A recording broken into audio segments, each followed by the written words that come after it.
To truly grasp the narrative architecture of Jojo's Bizarre Adventure, you must first dismantle the monsters who built it. We aren't just dealing with antagonists here. We are analyzing a lineage of evil that evolves from Victorian-class resentment into literal cosmic calamity. I am going to break down the origins of every major villain in the franchise, stripping away the power scaling to focus strictly on the history and psychology that forged them. From the slums of London to the lava tubes of Hawaii, this is exactly how the enemies of the Joestar bloodline came to exist. Brando did not begin his existence as a vampire. He began as a victim of systematic poverty. Born in the slums of London to an abusive alcoholic named Dario, Dio internalized a worldview defined by bitter resentment toward the wealthy. He believed the world owed him compensation for his suffering. When George Joestar adopted him to repay a false debt to his father, Dio didn't view this as salvation, but as an infiltration mission. He sought to psychologically disintegrate his adoptive brother Jonathan by burning his dog and isolating him socially, all to seize the Joestar fortune. It's not until he discovers the stone mask that his ambition shifts from financial dominance to biological transcendence. By rejecting his humanity, he wasn't just gaining power, he was violently severing his connection to the human weakness that had defined his miserable childhood. However, Dio was simply utilizing a tool left behind by a far more ancient threat. To understand the mask, we must look 100,000 years into the past, to Kars. Kars was a member of the Pillarmen, a subterranean race of apex predators who lived in fear of the sun. While his people were content with their stagnation, Kars possessed a genius intellect and a desire for evolution. He believed his species held dormant potential that could conquer the sun, leading him to invent the stone mask. When his tribe feared his ambition would destroy the ecosystem and attempted to execute him, Kars didn't hesitate. He massacred his own parents and his entire race, sparing only one ally and 2 infants. That ally was Esidisi, the only Pillarman who shared Kars' vision. Esidisi represents the devoted subordinate, a being whose existence is defined entirely by his loyalty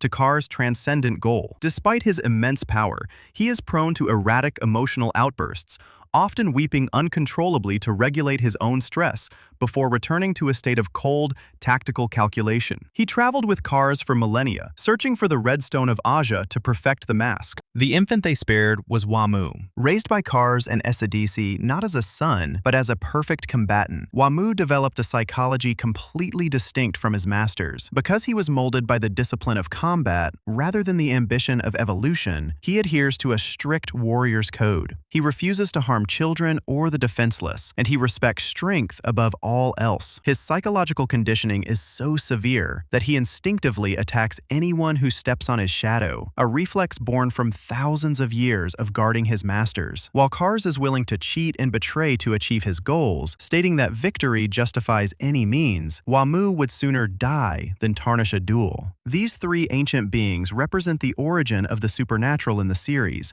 creating the very artifacts that would one day allow a boy from the London slums to torment the Joestar bloodline for generations. Moving past the ancient threats of the stone mask, the series shifts its focus to the monsters hiding within modern society. Yoshikage Kira represents a deliberate de-escalation in scale, but a terrifying increase in psychological realism. Born in Morio in 1966, Kira did not seek world domination or evolutionary perfection. He sought a quiet life of absolute mediocrity. However, this desire for invisibility was merely a mechanism to mask a deep-seated pathology that began at age 11. Upon seeing the hands of the Mona Lisa in an art book, Kira experienced a sexual awakening that would define his existence. This wasn't a quirk, it was the genesis of a serial killer. His first victim, Reimi Sugimoto, was murdered in 1983 not for strategic gain, but to satisfy a compulsive urge he couldn't suppress. What makes Kira's background vital is the role of his father, Yoshihiro. Rather than correcting his son's murderous deviations,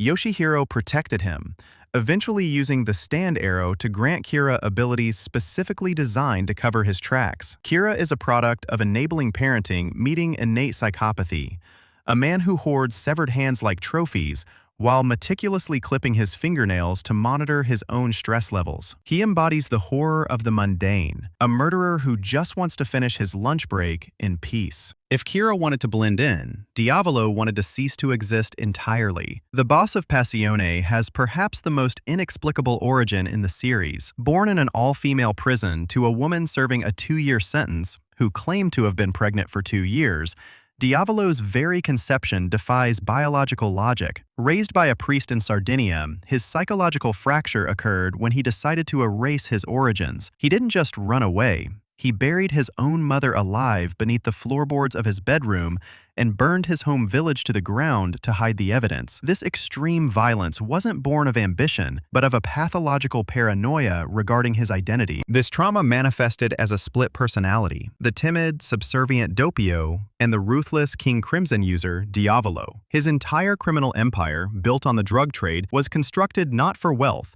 but to create a fortress of anonymity where his past could never be uncovered. The only evidence he failed to destroy was a photograph of his former lover, Donatella Una, a mistake that would lead to the discovery of his daughter, Trish. Diavolo is a man at war with his own history, willing to murder his own flesh and blood just to keep his identity a ghost story. While Diavolo ran from fate, Enrico Pucci sought to control it. Pucci is unique among these villains because his evil was born from a genuine attempt to do good that went catastrophically wrong. A devout Catholic student, Pucci's life shattered when he discovered that weather report was actually his stolen twin brother Wes. Attempting to save his sister Perla from unknowingly committing incest with Wes, Pucci hired a private investigator to separate them. He didn't know the investigator was a racist who would lead a mob to lynch his brother. The resulting trauma drove Perla to suicide, leaving Pucci holding her corpse, questioning how God could allow such senseless tragedy. It was in this moment of absolute despair that he met Dio. Dio didn't offer him money or power. He offered him a philosophy. He convinced Pucci that the only way to end human suffering was to create a universe where everyone knew their fate in advance.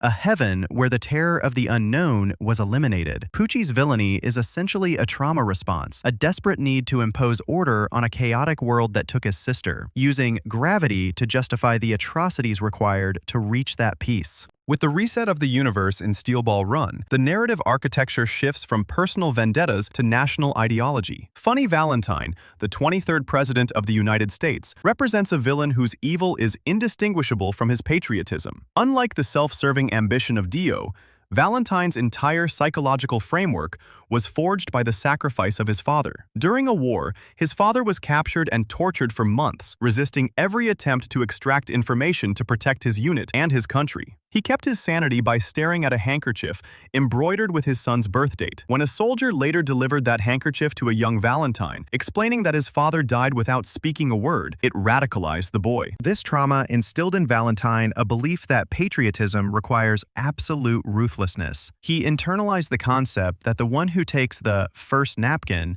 determines the rules for everyone else at the table. His goal to gather the holy corpse parts wasn't for personal immortality, but to create Love Train, a dimensional barrier that would redirect all misfortune away from America and onto the rest of the world. He views himself not as a tyrant, but as a necessary martyr for American supremacy, willing to sacrifice anyone, including himself, to ensure his nation sits at the head of the table. If Valentine represents the pinnacle of human ideology, Tooru represents the cold indifference of nature. As the main antagonist of Jojo, Tooru is a rock human, a species that abandons its young at birth. There is no tragic childhood home or abusive parent here. Tooru was left in the wilderness and survived by infiltrating a wasp's nest, living inside it as a parasite until he was strong enough to destroy the colony. This biological origin creates a villain who fundamentally lacks human empathy. He views humanity much like he viewed the wasps, a resource to be exploited and discarded. Tooru's backstory is defined by his silent infiltration of human society. He stole the identity of a doctor, Satoru Akefu, and spent years grooming Yasuho Hirose from childhood, isolating her to ensure her stand would eventually serve his purposes. Unlike previous villains who actively attack, Tooru embodies calamity, the universal force that prevents you from pursuing your dreams. He is the rock atop other rocks, a being who doesn't need to fight because the laws of the universe are rigged to destroy anyone who pursues him. This evolution from supernatural monsters to systemic threats culminates in the Jojo lands with Howler. Howler is a jarring departure from the secretive villains of the past. He is a public billionaire, the CEO of the Howler Company. His origin lies in the lava rocks, mysterious stones that govern the flow of wealth. As a child, his grandfather showed him a land deed and a chest of heirlooms, revealing that these items would always return to their owner if kept with the lava rocks. This lesson taught Howler that power isn't about physical strength, but about controlling the mechanism of economic flow. Howler represents the modern villain, a narcissist who uses corporate structures and land ownership to monopolize power. He didn't find a mask or an arrow. He inherited a system. His villainy is protected not by time manipulation, but by the fact that he is too big to fail. He weaponizes the very land itself, hoarding the resources that dictate the fate of the islands, proving that in the modern era, the ultimate antagonist is simply the man who owns everything. We have traced the lineage of evil from a Victorian street urchin kicking a dog to a corporate CEO manipulating global markets. What becomes clear is that the antagonists of Jojo's bizarre adventure are never static. They evolve alongside the fears of their respective eras. Whether it is the fear of the unknown in Cars, the fear of the serial killer next door in Kira, or the fear of systemic power in Howler, these backstories expose the dark psychology required to challenge the Joestars. If you enjoyed the video, feel free to leave a like and especially subscribe. Thank you so much for watching, and I'll catch you on the next one. Peace out.